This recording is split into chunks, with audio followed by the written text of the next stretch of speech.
وہ مونگ پھلی والا اب سبزی کی ریڑھی لگاتا ہے جس نے اپنے بچوں کو پھلیاں خرید کر نہ دے سکنے پر دوسرے بچوں کے لیے پھلی کی قیمت 10 روپے لگائی تھی، جبکہ ارد گرد 20 روپے کی مونگ پھلی فروخت ہو رہی تھی۔ چند روز قبل میں یوں ہی چلتے چلتے اس پھلی والے کے سامنے رک گیا۔ وہ اپنے کام میں مصروف تھا۔ ریڑھی پر 2-3 لوگ سبزی خرید رہے تھے۔ میں دیکھتا رہا۔ ایک خاتون نے اس سے آلو خریدے، ساتھ دھنیا مرچ بھی لی اور اسے 50 کا نوٹ دیا۔ اس نے آلو کے ساتھ از خود دھنیا اور مرچ مفت دے دی۔ وہ آلو اٹھا کر پہلے یوں دیکھتا جیسے اس کا ایکسرے کر رہا ہو۔ گاہک کی نظر سے سبزی کو دیکھنا دکاندار کے معاشی مفادات کے خلاف جاتا ہے، لیکن وہ ہر آلو کو بغور معائنہ کرنے کے بعد اس شاپنگ میں ڈالتا جا رہا تھا۔ جس آلو پر کوئی معمولی سا داغ بھی ہوتا اسے وہ ایک طرف رکھ دیتا، جو آلو ٹھیک ہوتا صرف اسے ہی ڈالتا۔ اسی طرح ایک اور شخص نے ٹماٹر لیے، اس نے ٹماٹر بھی ویسے ہی دیکھ بھال کر اچھے دیے، اور معمولی نوعیت کی خرابی بھی اگر کسی ٹماٹر میں اسے محسوس ہوتی تو اسے ایک طرف کر دیتا،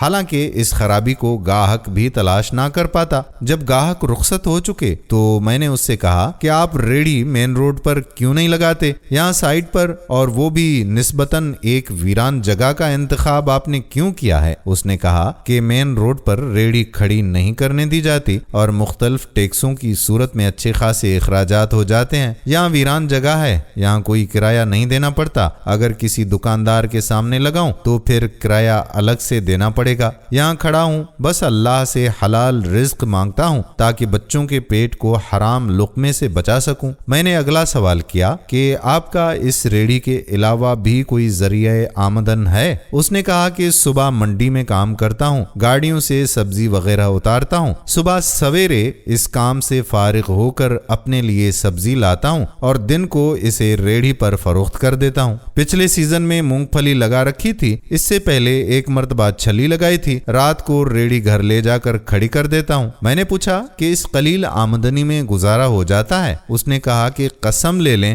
اگر میں 10-20 روپے بھی شام کو گھر لے کر جاتا ہوں تو مزید پیسے آنے تک وہ مجھ سے ختم نہیں ہوتے، خواہ مزید پیسے کتنے ہی دن بعد کیوں نہ آئیں، اور کسی چیز کی قلت بھی نہیں کہ اللہ تعالیٰ کا جتنا شکر بھی ادا کروں کم ہے، وہ مجھ ناچیز کو بھی رزق دے رہا ہے۔ میں نے پوچھا کہ یہ خراب آلو اور ٹماٹروں کا آپ کیا کرتے ہیں؟ اس نے کہا کہ یہ میں خود اور اپنے گھر والوں کو کھلاتا ہوں، کسی گاہک کو نہیں دیتا، اس سے اللہ کی نعمتوں کی ناشکری بھی نہیں ہوتی اور میں بھی حرام کھانے سے بچ جاتا ہوں۔ میں اس کے سراپے کا جائزہ لینے لگا تو میری نظر اس کے کپڑوں پر لگے پیوند پر جا کر رکی۔ اس نے کپڑوں پر پیوند لگا رکھے تھے جنہیں خود سوئی دھاگا لے کر سیا گیا تھا۔ لگتا یوں تھا کہ کپڑے صاف مگر انتہائی بوسیدہ ہیں۔ اس نے میری نظروں کے تعاقب میں اس پیوند کو دیکھ لیا اور مسکرا کر کہنے لگا کہ بھائی سچ کہوں اگر ہم جیسے اس دنیا میں نہ ہوں تو رب کے حبیب صلی اللہ علیہ وآلہ وسلم کی اس سنت کو بھلا کون زندہ رکھے گا؟ اس نے یہ بات پیوند لگی جگہ کو ہاتھ میں پکڑ کر کہی۔ میرے لیے ضبط مشکل ہو رہا تھا، میں بوجھل قدموں سے دفتر کی جانب چل پڑا۔ میرا دماغ الجھ کر رہ گیا تھا۔ کیا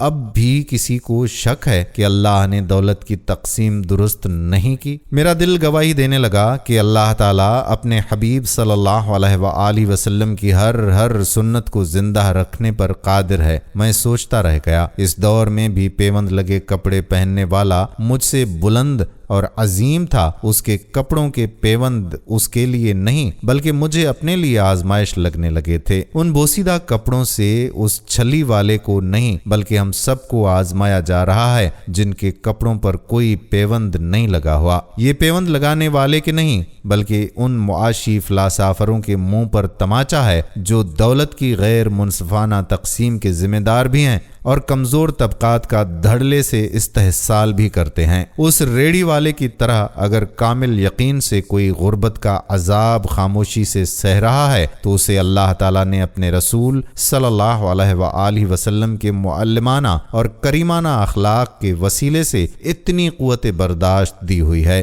ورنہ وہ کبھی کا اخلاقی قدروں پر سمجھوتا کرتا ہوتا۔ اللہ تعالیٰ ہمیں بھی اپنے پیارے نبی صلی اللہ علیہ وآلہ وسلم کی سنتوں پر عمل کرنے کی توفیق عطا فرمائے اور دین پر چلنے کے لیے استقامت نصیب فرمائے، آمین۔ دوستو، اگر آپ کو ویڈیو پسند آئی ہو تو اس ویڈیو کو شیئر ضرور کریں، اور ایسے لوگ اگر آپ کے علاقے میں بھی موجود ہیں تو خدا را ان سے خریداری کیا کریں۔ آنے والی ویڈیو تک اپنے میزبان قادر بخش کلہوڑو کو اجازت دیجیے۔ اللہ حافظ۔